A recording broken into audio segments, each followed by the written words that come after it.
Good morning and welcome to Wholesome Roots. So today has been a big day already. I was on a live show with Big Bear Homestead as a special guest, and we got to talk about the fact that we are going to go live tonight. So by the time you see this video, it would have already happened. So I hope it went well. I hope you guys were all there. And if you missed it, I'll have it posted as well.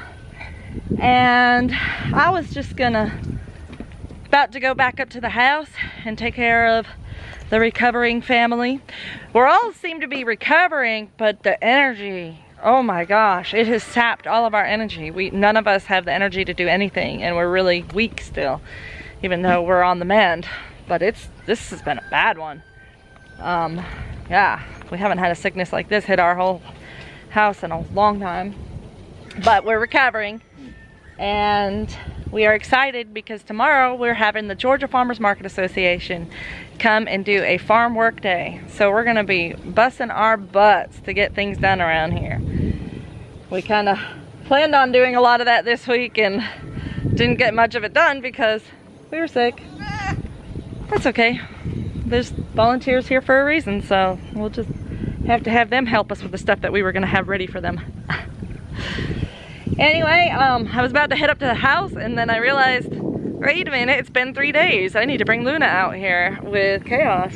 So I'm not sure how that's gonna go.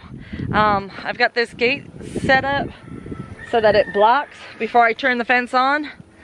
It's blocking so that the goats can't follow me back out as I walk down this pathway.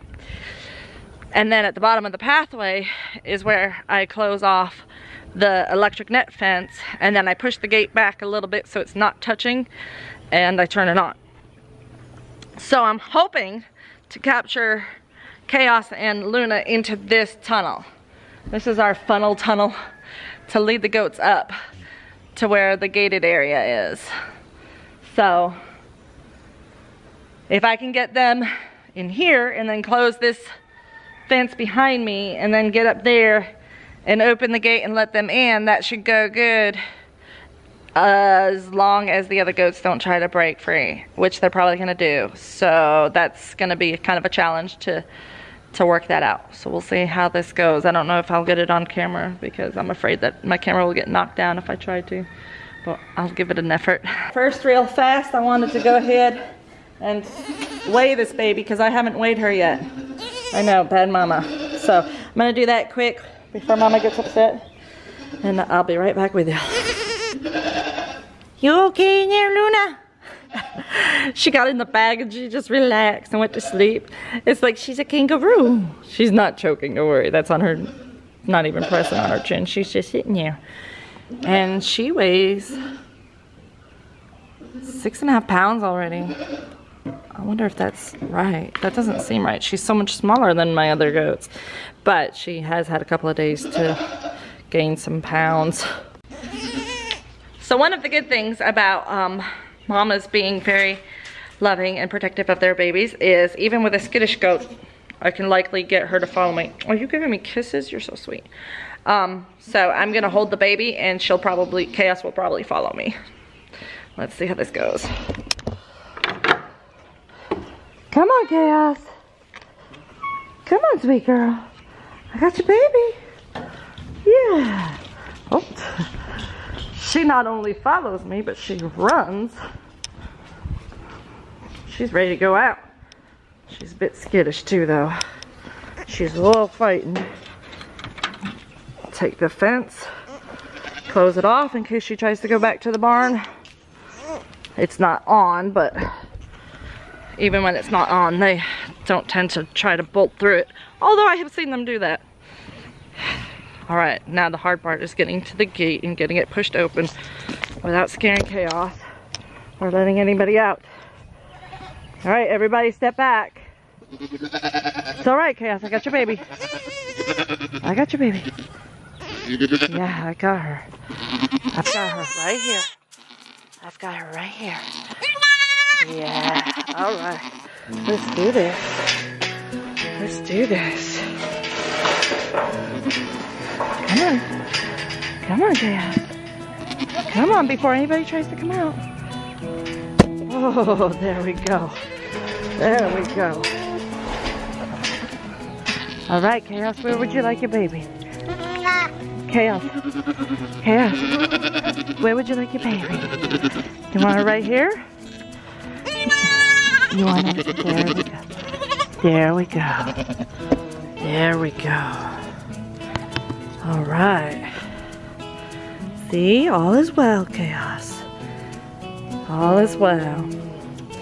Mama's and baby's first day out.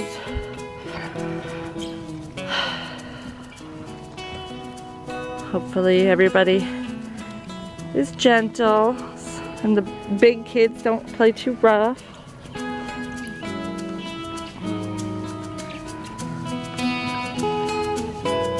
She's a good mama.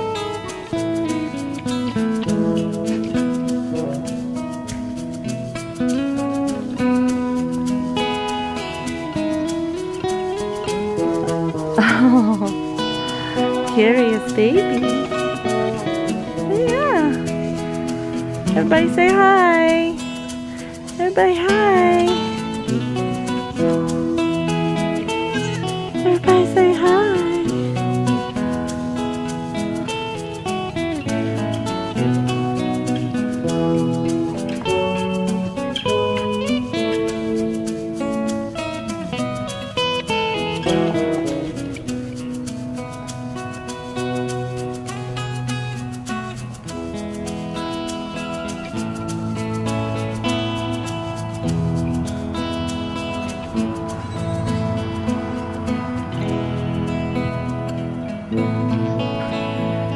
Well, that went pretty well, if I do say so myself.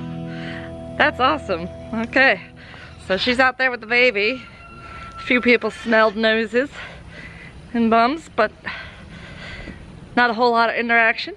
So she's just gonna be a good mama out here, and she's gonna enjoy the day. I'm gonna go ahead and turn on the fans and bring this milk in and filter and chill it, and then I've got to get busy getting ready for this work day tomorrow. I hope you guys are ready to join us tonight, and I hope that, I guess when you're watching this, it'll be last night and that you guys enjoyed the show. Alright, so in my last cheese making video, I told you guys that I was gonna show you how to make ricotta, and because it is such an easy cheese to make, I'm just gonna throw it into the vlog today and show you this real fast. So I had almost 2 gallons of whey left over from making my cheese. So we made farmer's cheese and mozzarella the other day, and I saved the whey. I wanted to fill my pan up all the way, so no pun intended. So I added milk to it because I had it. You don't have to add milk to your whey. You can do it with just plain whey, but you will get a higher yield of ricotta cheese when you add some milk to it. So I'm bringing that up to temperature. I am doing it on medium or low. You must be very careful not to let it scorch or stick to the bottom of the pan. So I'm using my rubber whisk. Remember, always use stainless steel or non-reactive materials when you're making any kind of cheese, especially ones that use acid, because you don't want the acid to react. So I am going to bring this up to 195. When it reaches 195, I'm going to add my citric acid. You can add a half a cup of vinegar or the juice of a lemon, or in my case, I use a teaspoon of citric acid mixed into a cup of water. Not a cup of water, like a quarter of a cup of water. And I just pour that in and take it off the heat. The curds will rise to the top, and I will skim it off with a spoon and put it into my colander that is lined with butter muslin or cheesecloth.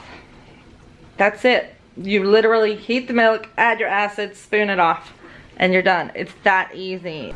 Alright, as the temperature comes up, closing in on 180 now, you can see there is some ricotta already forming on the top on its own, because there is acid in here already, remember from making the previous cheese.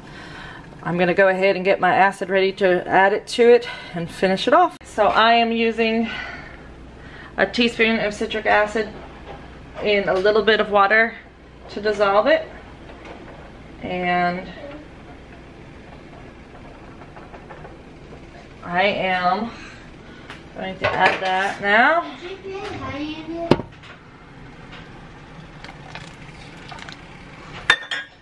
And I'm going to give it a quick stir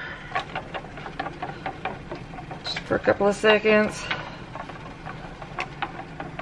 so I see the curdles.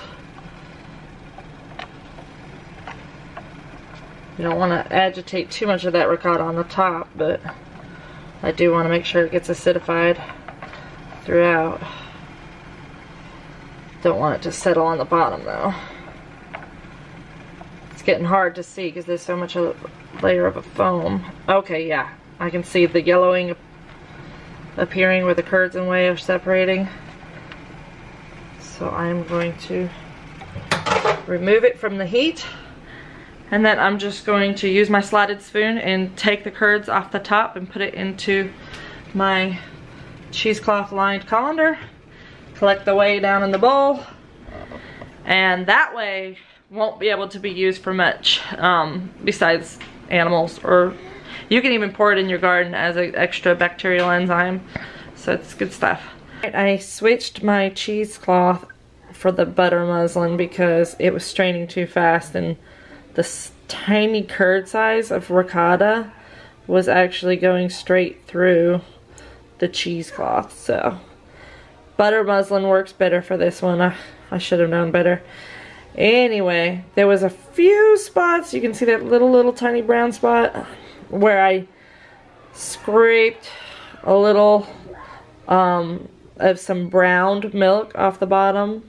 You see that? So I've been stirring it in this butter muslin and removing these little tiny brown pieces. There's not a lot of it, and the flavor isn't scorched. I didn't actually burn. It's just where the milk settled on the bottom of the pan and just slightly browned. So I'm just taking that and putting it in the compost as I stir to encourage the curds and whey to go through the cheesecloth. And it's kind of therapeutic, you know. It's really nice. When I first started stirring, you see how that is on the tip of my spoon? It was like really hard like that on the bottom, and that's why it stopped straining. So I'm stirring it back up so that it will strain more of the whey out and to get more of that brown milk out. I did get distracted with my live YouTube and let my ricotta strain longer than I normally do, but it's perfect right now. So I'm gonna go ahead and scrape it out of the cheesecloth and put it into a container and have it for a yummy ricotta. So we'll see you next time on Wholesome Roots.